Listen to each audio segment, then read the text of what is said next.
Namaste to everybody. I'm Adam from unThinkMe, and we have Justin, Idols of the Cave, another YouTuber out here today. How's it going? I'm doing great. Thank you so much. I'm very, very excited to talk to you and meet your subscribers. They seem like very bright people. I'm almost as proud of my comment section as I am of the videos. It's really good. No, So, yeah, that's a great thing about being a YouTuber. The comments are just great, man. oh man, stressful and wonderful. And Yes, I don't know yes. if people are exaggerating, but they make me feel really good about myself. They, like Yeah. in terms of like, wow, I learned a lot from this. It's just beautiful.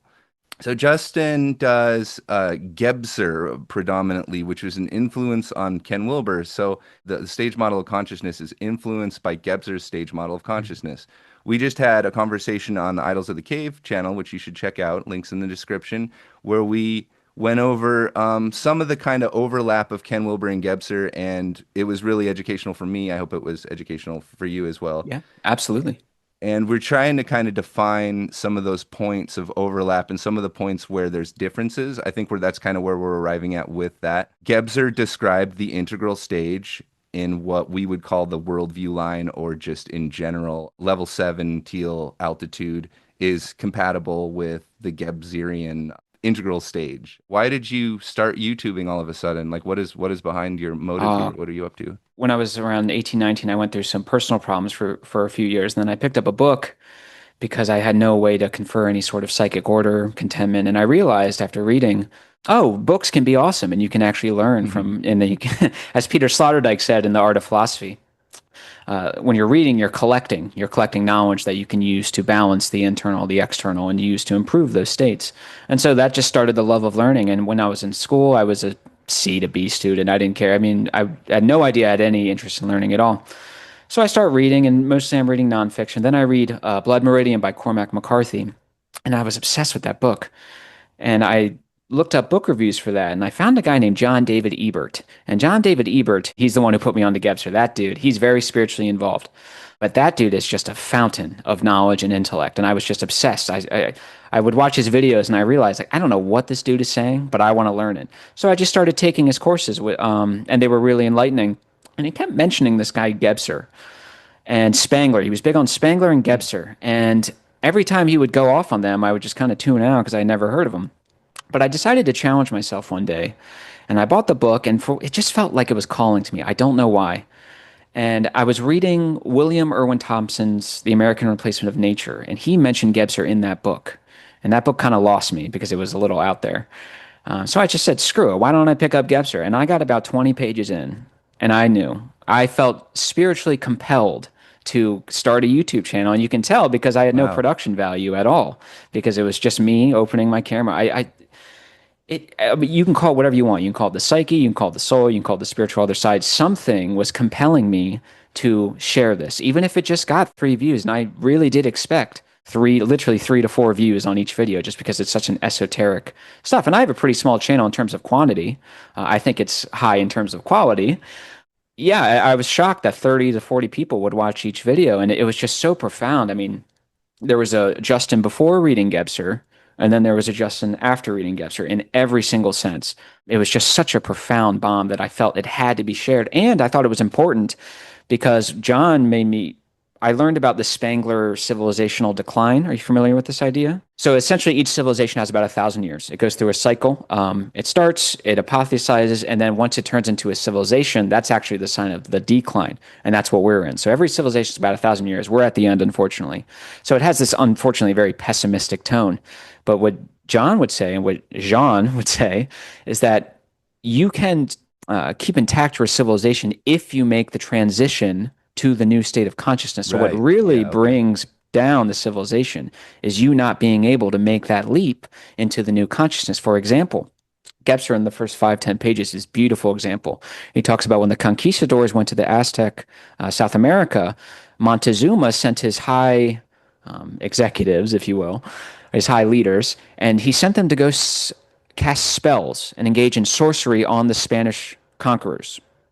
Obviously, this did not work. The mental structure was efficient. The magical mythical structure was deficient. We know what happened. Colonization happened. So these are the consequences of not adapting to the structures. It's either adapt or die. And I thought, well, shit, might as well do my civic duty, you know? I was talking to my girlfriend about it, and she was like, "Please, just I'm not gonna, I'm not gonna bang you anymore if you keep talking about Gebser, all right? Please." We're talking a little bit about like the influence that these guys have had, and Yeah. this is a niche interest for sure, but it's a passionate niche. You had someone mention Gebser. I've had like one person kind of show me Wilbur. I don't think I would have been exposed to it otherwise. No. It's hard to find this stuff, even though it seems like you had this watershed moment where you're reading this book and getting touched by this great thinker's mind, and you're Yeah. just like, oh my God, like how come everyone's not into this maybe? And Yeah. that's how I felt reading Wilbur as well, or kind of being touched by that different presentation of it.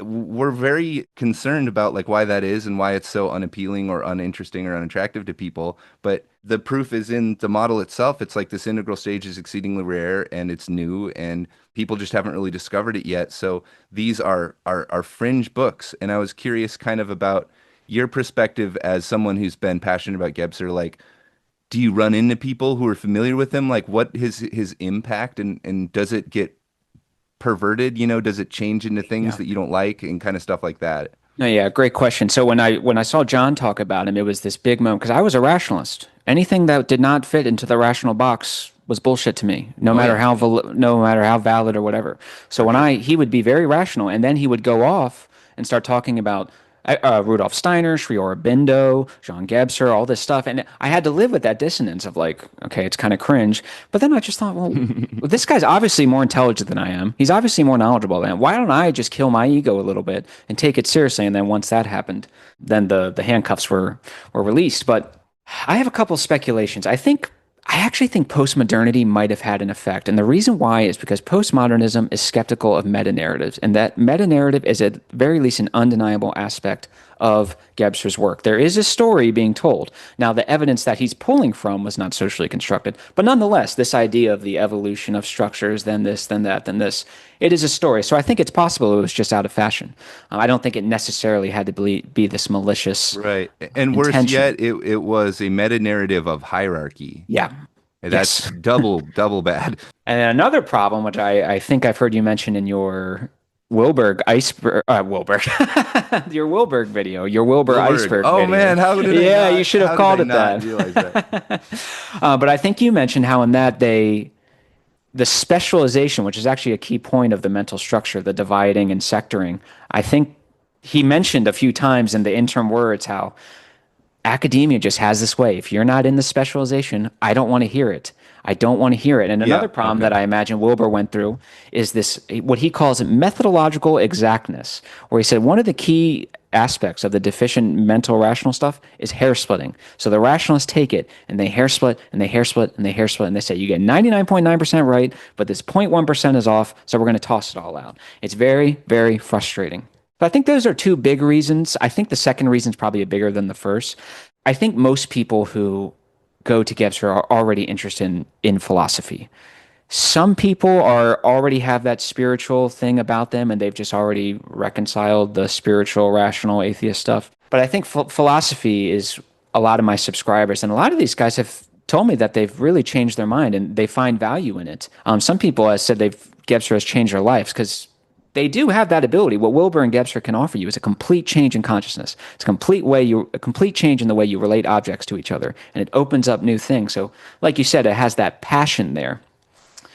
One of the key things that I think Gebser gets screwed over a little bit is they take some of his concepts. He might not put it into these exact words, but what he's trying to do is raise your consciousness, right?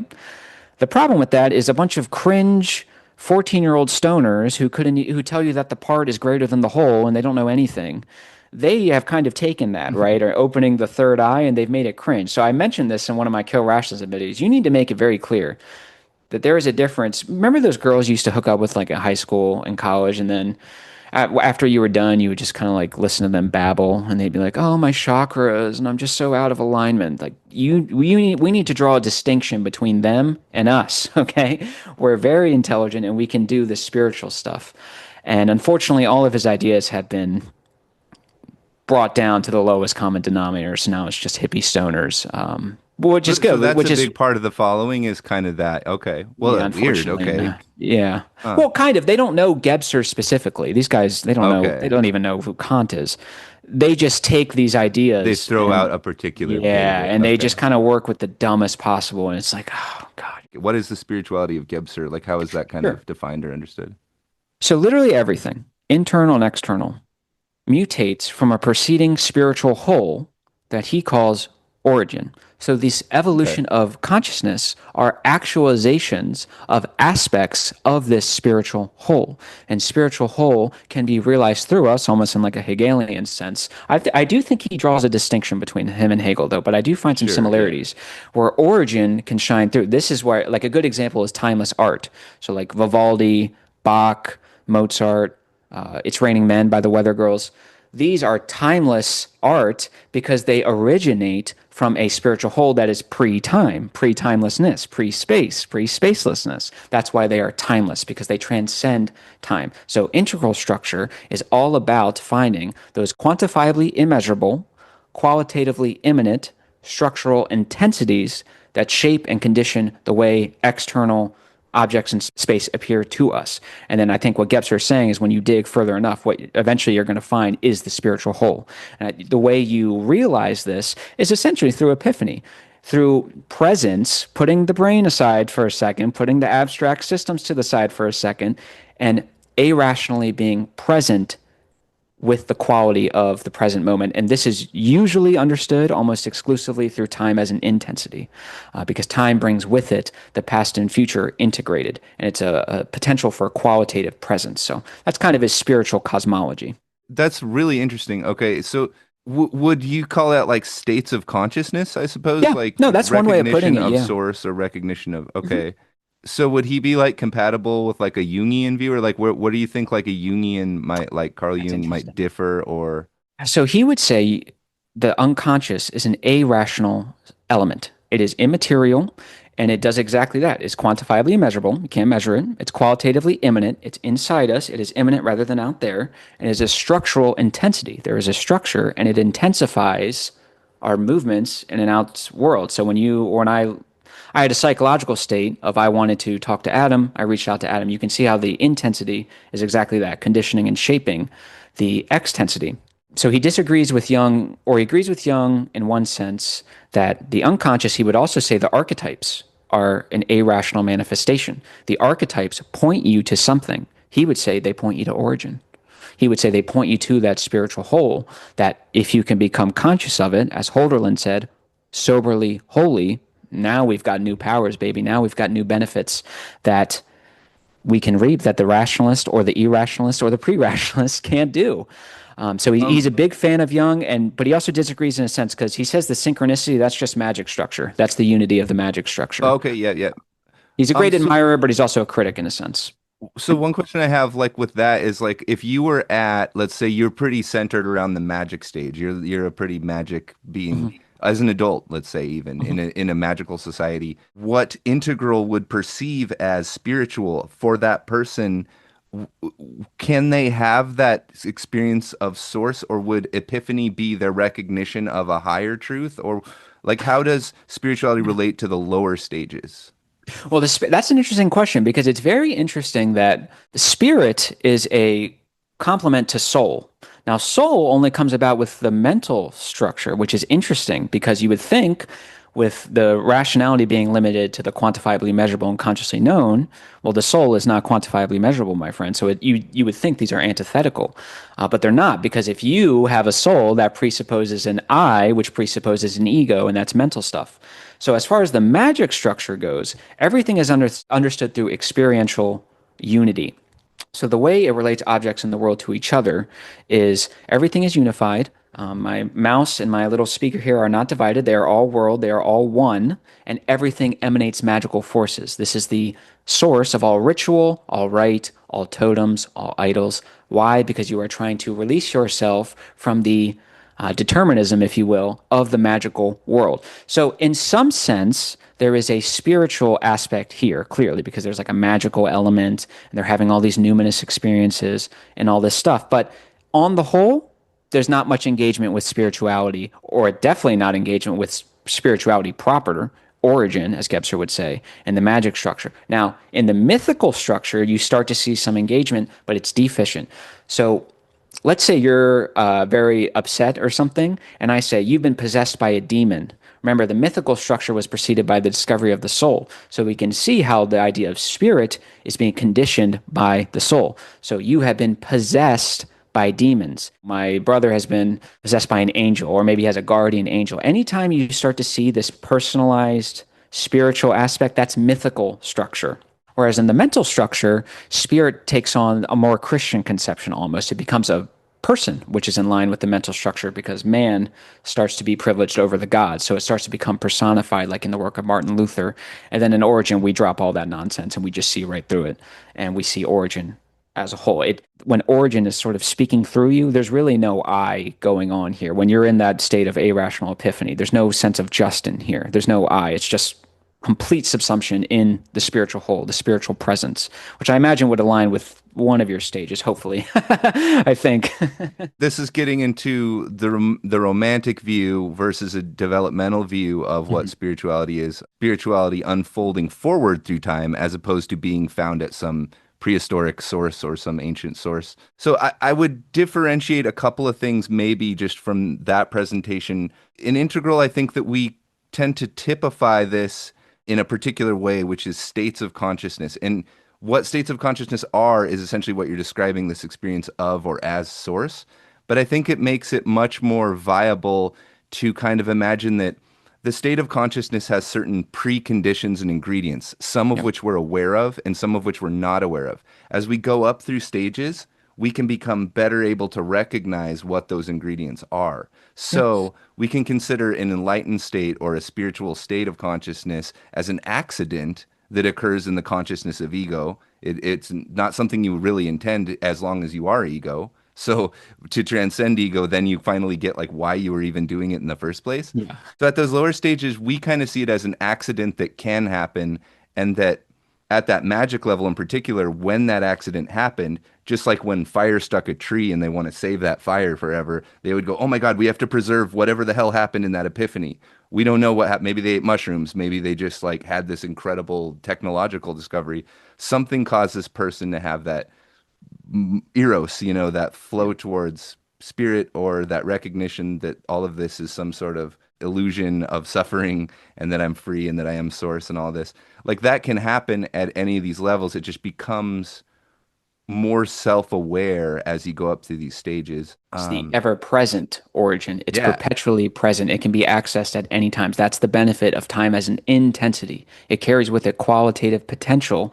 All our job is, as you are, I think, gesturing at, is to keep our consciousness available and open so we can stop rationalizing these irrational truths that are imparted to us. Rather than us deducing logically, these irrational truths of a spiritual origin are imparted to you. It's got nothing to do with you coming upon it actively. They're imparted. Your job is to keep your consciousness available. Don't rationalize it away. Don't psychologize it away. Don't magic away. Okay? You need to be soberly holy, as Holderlin would describe. He would call it diaphaneity. That's what Gebser would describe it as. Yeah.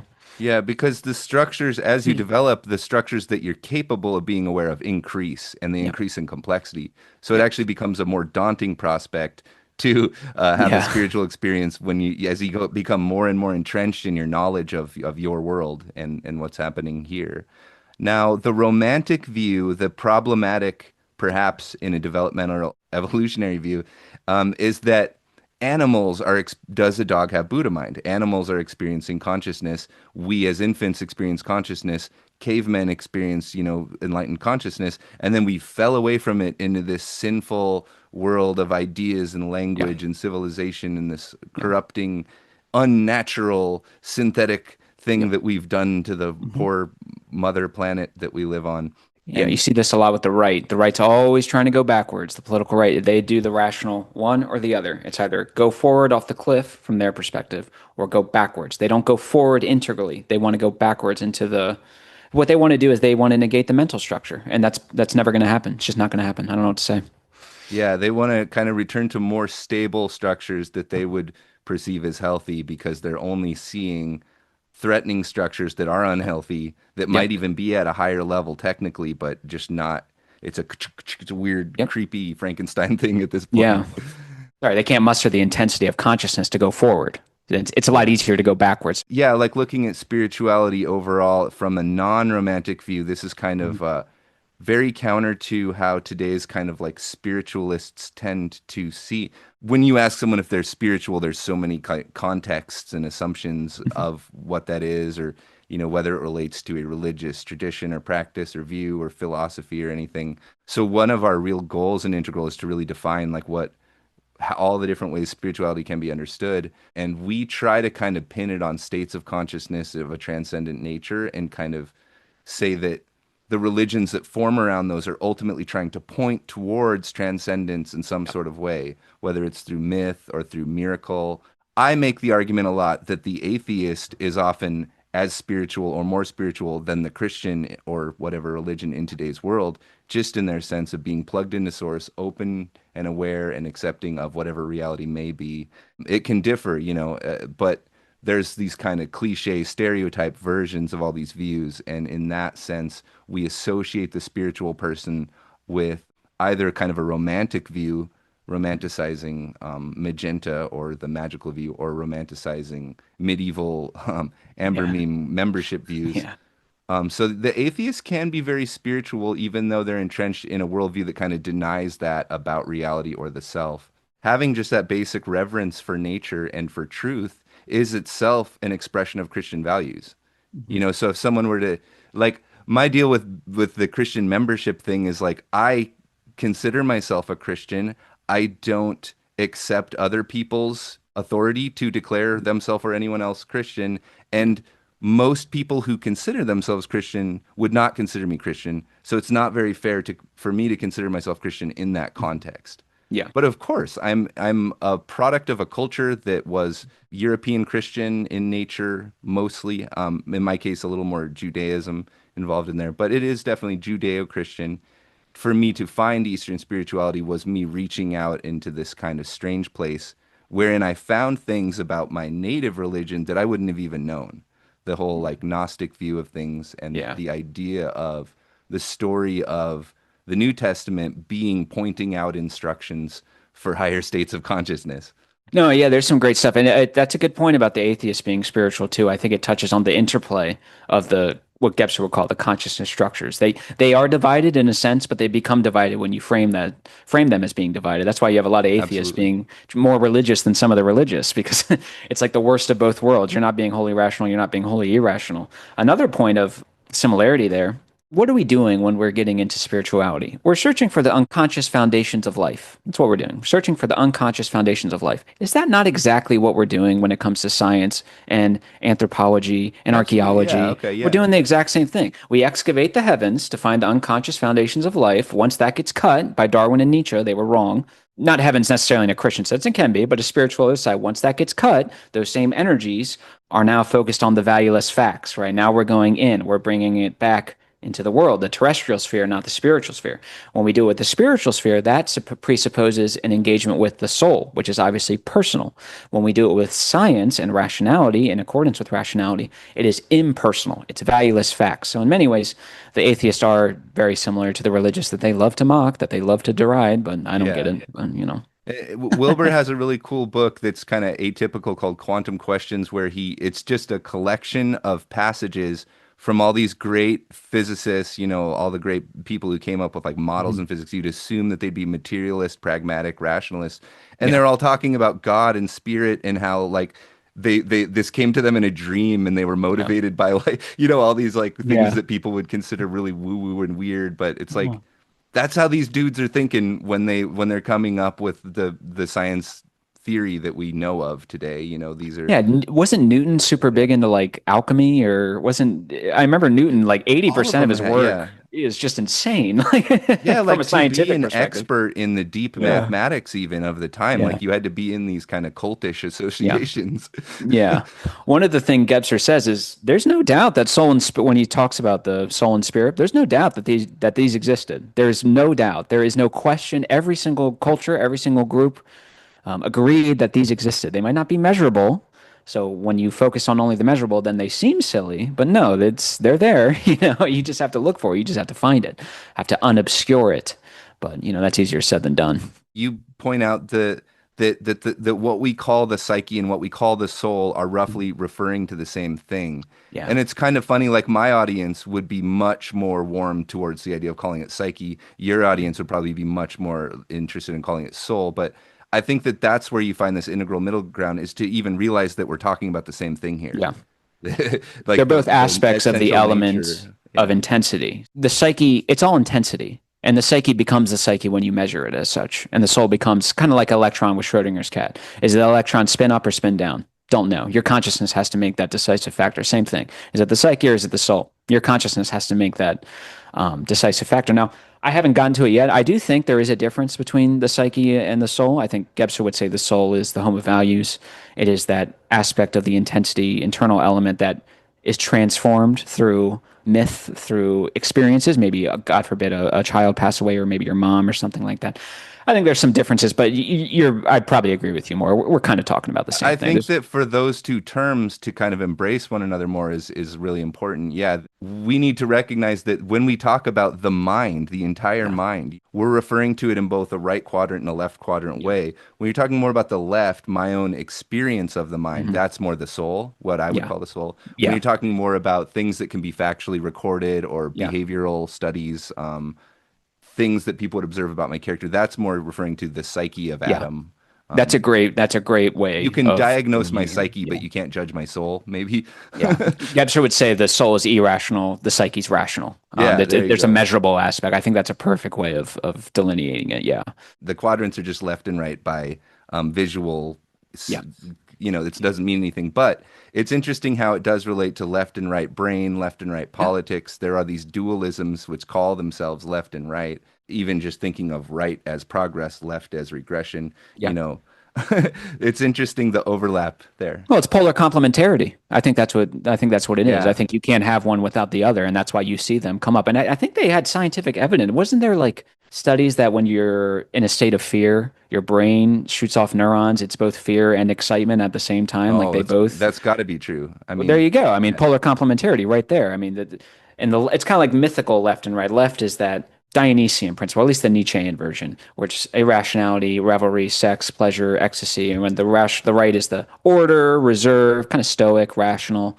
Again, it's how you want to frame these things. And You it's and I, whether the we view them as culture whole. considers it kind of more villainous or not, you know? Yeah. Well, we Yeah, can see that now, right? The rationalism, we do one or the other instead of one and the other to reap the right. benefits of the whole. So now we're doing the seesaw effect. So we obviously privilege the right side with the rationalists. They're obviously going to privilege the rational. And now we get the return of the irrational, but in the worst possible way because we have not been properly tending to it. We have been sneering at it and trying to shove it in a box as it's like when a person describes their addiction. My addiction's in the back doing push-ups. That's like irrationality. It's in the back. It's just training. You try to put it behind the door, and all it's going to do is get stronger to break down the door, and then it's going to kick your ass. So Yeah. yeah, we got to start viewing things from the whole and stop this I division. put that whatever you practice, you get better at, whether you're Yeah, consciously or unconsciously practicing. Whatever you do, you're practicing, you're getting better at it. yeah, So if you do that consciously, you'll get better at things that you want to get better at. yeah. That's a key point for integral too, because another thing that on a personal level has really frustrated me is I made the fatal mistake of remember ego is rational stuff. In ego is all about achieving.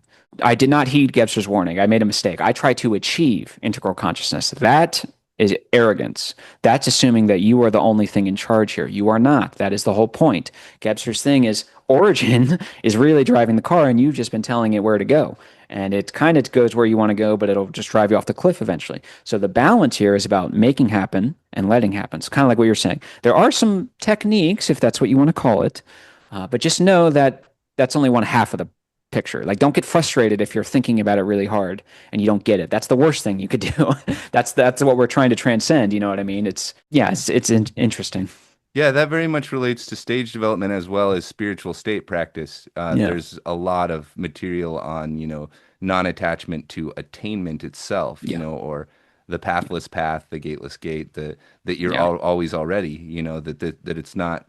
the more that you're thinking of it as a thing that you're seeking or going towards, the further off it gets because you're entrenching yourself in a position that I don't have it yet and I can't have it and I Yes. don't understand yet. Which might be true relatively, but that the only way to get out is to realize that you do already understand it and that you it's just a relaxation of that Yeah. ego It's an process that's attunement. occurring. Yeah. Yeah, you're attuning to something that's already in you, a latency that's already in you. Kind of like it's almost like an entelechy almost. Like the acorn, its purpose is imminent. It's designed to become a tree. Same thing with these structures. They're not out there somewhere, underneath my mouse. They're in here and they just need to be awakened. And that's the great thing about Wilbur and Gebser is they are geniuses and they've been able with the erudition and the intellect to render all these transparent and make someone like you and I, or maybe myself, someone who's not even close to that level, I can understand it.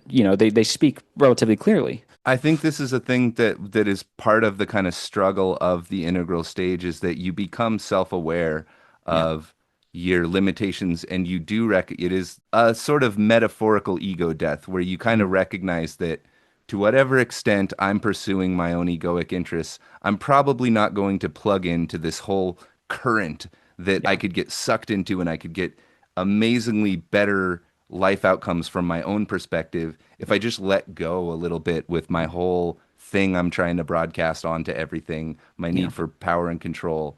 Yep. Oftentimes the solution comes out when you just kind of chill out and fish for a minute and go like, Yeah.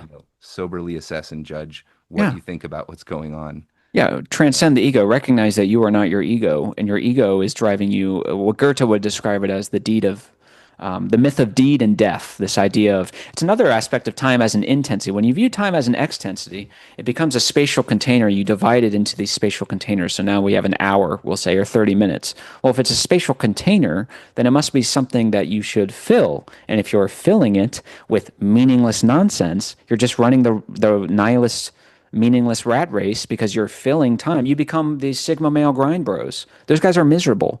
I could not think of a more Most of miserable them are, life. yeah. Yeah, these guys are miserable. And if they're not, they're an extreme You can exception. find people that are happy doing just about anything, but Yeah, yeah, yeah, but it's not a like, good time. yeah, it's like an exception though. Like Yeah, if you for don't sure. want a family, then yeah, I guess knock yourself out. But exactly what you're saying. You need to listen to time and you need to drop this ego stuff. Kind of like my YouTube channel. Sometimes I think, well, why didn't this video get now I get very little views, but why didn't this video get like 30, 40 views? I thought this would be good. And then I just think like, this is ego. What are you doing? Why are you should be doing this because you find it fulfilling, because you feel you have something to offer and you can benefit other people's lives. That is better than any ego. I've got 1,000, 100,000, a million subscribers out there. And I'll take that any day of the week. And I think that we try to re-embrace it a little bit, in the sense of like, okay, I get now, I'm not attached to the outcomes. The rationalist, the orange beam likes to point out, the monkey always wants the grape.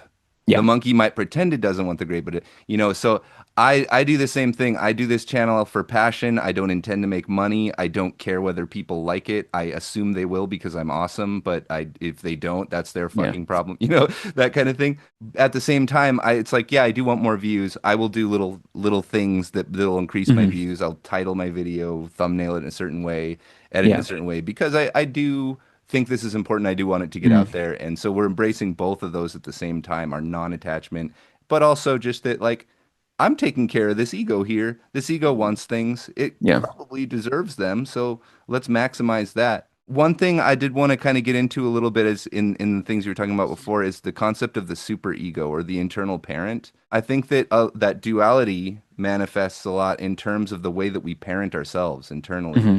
whether we're more a nurturing parent or whether we're more a strict parent. The ego is oriented towards goals or oriented towards coping, towards pacifying yourself as an emotional being.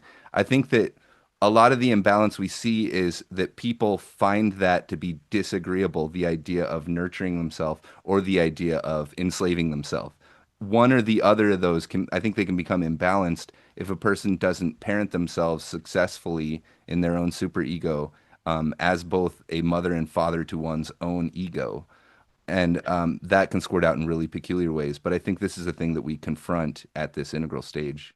In transcending it, just bring it back to a moderated balance. Maybe not, don't Yeah. throw the baby out with the bathwater. I think that's a very good Yeah. point. I also think your second point's really good because I struggle with that. I will admit I think they call it self-talk. Are you familiar? How you Yeah.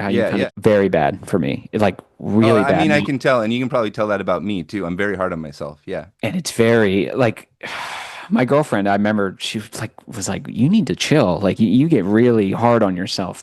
I think part of it had to do with the struggle that I went through a few years ago. Nonetheless, it's still there. I feel like Dostoevsky in the sense that it's this complete recognition of all the terrible aspects of you. Yeah. It's just Oh, this like for I am sure. selfish, I am greedy, I am egotistical, I'm a Yeah. whiner, I'm sensitive. But it's kind of nice because it's that's the point of life. You have to learn these virtues. That's my sort of spiritual cosmology, this reincarnation. Are you familiar with Rudolf Steiner? His idea of reincarnation, which of course he got from the Indians, but that's a key point. The soul sort of reincarnates in one life, so yours and mine, of course, and then you're bound to go through something. I know what mine was, at least at this point in my life. And the point is to get over that and to learn a virtue, forgiveness, charity, love. Maybe don't cheat on your girlfriend or something. Don't steal, something like that. But yeah, that's And kind like the of part of Dalai it. Lama might say, our enemies are our greatest friends because Yeah. they show us how we don't want to be. When I talk about my traumas and how they've informed me, it's Hmm. very much like I'm pissed off and I'm going to do something Hmm. about it. It's a Yeah. very male response to Yeah. it. Oh yeah. And You have this a personal, spiritually enlightened, holistic, where you can kind of reconcile evil, but then at the same time, when in a very real sense, when you see people like mug an old lady or something, you just get pissed. And it's yeah, like you said, you have this male response of like, I will not stand for this. Like, I cannot just allow this injustice. I know exactly what's good and that's not good and that's this evil. And aggression will not yeah, stand, man. yeah, yeah, exactly, exactly. Mean, approaching that like with the self-awareness of that, like and as I approach like how trauma like informs my motive power, and I Mhm. and I actually come to kind of worship my negative experiences as these teachers to me that those are Yeah, showing those are pointing the path just as much as the positive are. I find this for both of those parents to still have a really strong voice in the individual and in culture. It's just as simple as you asking yourself, what's a good mom? What's a good dad? And yeah, that's how I govern myself. If you project that outward, it's fine to have an I and thou relationship with either of those and imagine it to be, it's fine. You can put that yeah, anywhere as long as you're receiving some sort of energy that's telling you, no matter what you do, you're a good person. I see that about you. You're trying mhm, hard, you're working, you're cool, you're accepted, you're forgiven, all that. That's yeah, kind of a feminine. The male just being like, well, life's gonna push you into these ruts. You're gonna have to apply pressure. You're gonna have to convince people of shit. People are gonna be stupid. That's how this world is. You thought it yeah, was easy, but it's not. It's really, really hard. And the more you engage with it, the harder it gets. yeah. That's dad There's, in there, and I think that's a healthy mom and dad. Yeah, no, there's a time and place for both. That's Yeah. the yin and the yang polar complementary aspect. Some of these guys nowadays, that their idea of masculinity is such a teenage parody. It's Yeah. just being jacked and getting cars. It's totally misunderstanding. Like they can't even conceive of reaping any benefits of like being sensitive and employing that sensitivity when it's time to be sensitive. Like for example, I just became a father recently. My daughter comes screaming to me crying because someone's bullied her. There's a time to be sensitive, right? There's a time to kind of acknowledge the feelings, validate the feelings.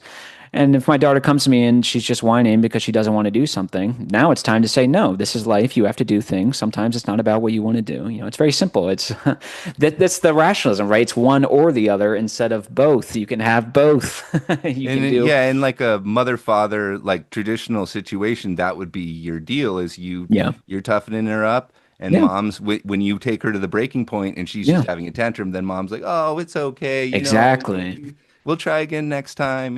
Yeah. But that point you made about the traumas, that's an understanding of time as an intensity because you're not, direction is a big part of the mental rational stuff, and past and future are temporal directions. And when you make them directions and you impose space between them, the past becomes something to get behind. The past is never something that you get behind. The past is something that always endures and shapes you, just as the future is not something you get to. It is already in you and driving you forward. This is the integral moment where past and future are integrated into the present. So I think it's very, very admirable of you to be aware of these things that you went through and how they shape you, because I think it's important that you're going to gain spiritual growth through that rather than just kind of push it. That's what I wanted to do when I went through my pain. I said, I want to get as far away from that as possible. Gebser said, no, that's stupid. You need to integrate that. That's never going to happen. And you will improve after incurring the pain. Just as a heroin addict, for him to get clean, he has to incur pain of withdrawal. And yet the benefits of that are so much better because now he's not dying. For Now he's sure. not just, making everyone depressed, everyone who loves him. So yeah, I think that's really awesome. So I definitely wasn't going to call us out for time. This has been a really Yeah, awesome sorry, bud. conversation. Sorry. We got one on Idols of the Cave. We got one on UnThinkMe. This has been amazing. I could see doing it again. I think this is fruitful and Yeah, love really to. cool to compare notes with another kind of integral thinker or meta theorist person. So Yeah. I hope to do more of these with Justin and with anyone, who's interested in just hashing out these ideas. If you're an integral thinker, you got any Yeah, thank you thoughts? so much, Adam. Yeah. I really appreciate you taking the time to accept my invite and you reaching out. I know I have a very small channel. There's nothing really to gain, but I think it speaks to you that you're willing to talk to me anyways. I think that's important. Your community, I've only, just watched a few videos, read the comments. They seem like pretty bright people, and I'm excited to kind of engage with them. I've subscribed to you. And I love talking to you. It was great. It was great to engage with someone who understands the integral stuff, who's not going to dismiss it as irrational nonsense and all that stuff. So awesome. You Okay. are the man. Namaste for sure. And what we Namaste, say. my friend. You are the best. If you're Thank out you. there at home, let's get pumped for your day and go, yeah. All right. Yeah. All right. Yeah. Have a Woo. good one, bud. Thank you, man. Tomcats. All right. We'll see you See you, later. buddy. Thanks for being here.